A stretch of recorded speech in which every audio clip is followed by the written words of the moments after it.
এসব ব্যাটারি চালিত অটোরিকশা বন্ধ না করে এগুলোর মান উন্নয়ন ও কোনো একটি কর্তৃপক্ষের নিয়ন্ত্রণে নিয়ে আসার মাধ্যমে রাস্তায় শৃঙ্খলা ফেরানোর কোনো ব্যবস্থা আছে কিনা?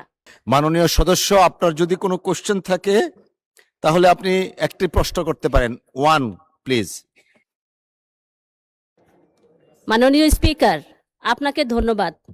আমার নোটিশের বিষয় যে মানুষের জীবন জীবিকার সাথে সম্পৃক্ত এবং জ্বালানি নিরাপত্তার ক্ষেত্রে ইতিবাচক পদক্ষেপ, সেই মনোভাব ব্যক্ত করে মাননীয় মন্ত্রী যেই বক্তব্য প্রদান করেছেন, এজন্য মাননীয় সড়ক পরিবহন ও সেতু মন্ত্রীকে আন্তরিকভাবে ধন্যবাদ জানাই।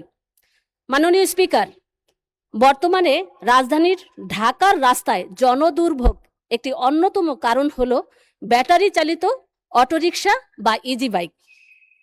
কাকডাকা ভোর থেকেই সড়কে নামে লাখ লাখ ব্যাটারি চালিত রিক্সা। ব্যাটারি চালিত রিক্সায় কম খরচে সহজে দ্রুত গন্তব্যে পৌঁছানো যায়। আবার চালকের শারীরিক পরিশ্রমও কম হওয়ায় যাত্রী চালক উভয়ই স্বাচ্ছন্দ্য বোধ করে। আর এসব রিক্সায় কার্বন নিঃসরণের তেমন একটা না হওয়ায় পরিবেশের জন্য ইতিবাচক, কিন্তু মাত্রাতিরিক্ত ও অনিয়ন্ত্রিত বৃদ্ধির কারণে তীব্র যানজট, ঘন ঘন দুর্ঘটনা এবং নিরাপত্তা ঝুঁকির সৃষ্টি করছে। চালকরা অদক্ষ হওয়ায় এবং তাদের কোনো ধরনের লাইসেন্স, প্রশিক্ষণ বা ট্রাফিক জ্ঞান না থাকায় সড়কে বিশৃঙ্খলা তৈরি হচ্ছে। মাননীয় সদস্য, কোশ্চেন করুন মাননীয় প্লিজ। মন্ত্রীর কাছে আমার প্রশ্ন, এসব ব্যাটারি চালিত অটোরিকশা বন্ধ না করে এগুলোর মান উন্নয়ন ও কোনো একটি কর্তৃপক্ষের নিয়ন্ত্রণে নিয়ে আসার মাধ্যমে রাস্তায় শৃঙ্খলা ফেরানোর কোনো ব্যবস্থা আছে কিনা? ধন্যবাদ মাননীয় স্পিকার। ধন্যবাদ মাননীয় সদস্য। মাননীয় মন্ত্রী, ব্যাটারি চালিত রিক্সা সম্পর্কে নিয়ন্ত্রণ। ধন্যবাদ। ধন্যবাদ মাননীয় স্পিকার।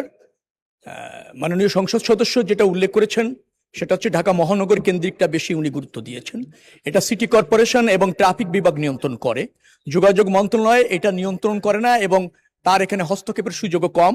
তবে ঢাকা সিটিতে একটা মাল্টি মোডাম যোগাযোগ ব্যবস্থা নিশ্চিত করবার জন্য ইতিমধ্যে সমন্বিতভাবে বেশ কিছু পদক্ষেপ নেওয়া হয়েছে এবং সেই পদক্ষেপের অংশ হিসাবে ব্যাটারি চালিত রিক্সা নিয়ন্ত্রণ এবং তার ব্যবস্থাপনা কি হতে পারে, কিভাবে করা যেতে পারে সেটা পরীক্ষা নিরীক্ষা চলছে। এরপরে সরকার বিশেষ করে ঢাকা সিটি এবং সারা বাংলাদেশে ব্যাটারি চালিত যান নিয়ন্ত্রণের ক্ষেত্রে অথবা পরিচালনার ক্ষেত্রে একটা সুনির্দিষ্ট নির্দেশনা আসবে। তার আলোকেই সরকার এবং স্থানীয় প্রশাসন কাজ করবে। ধন্যবাদ মাননীয় স্পিকার।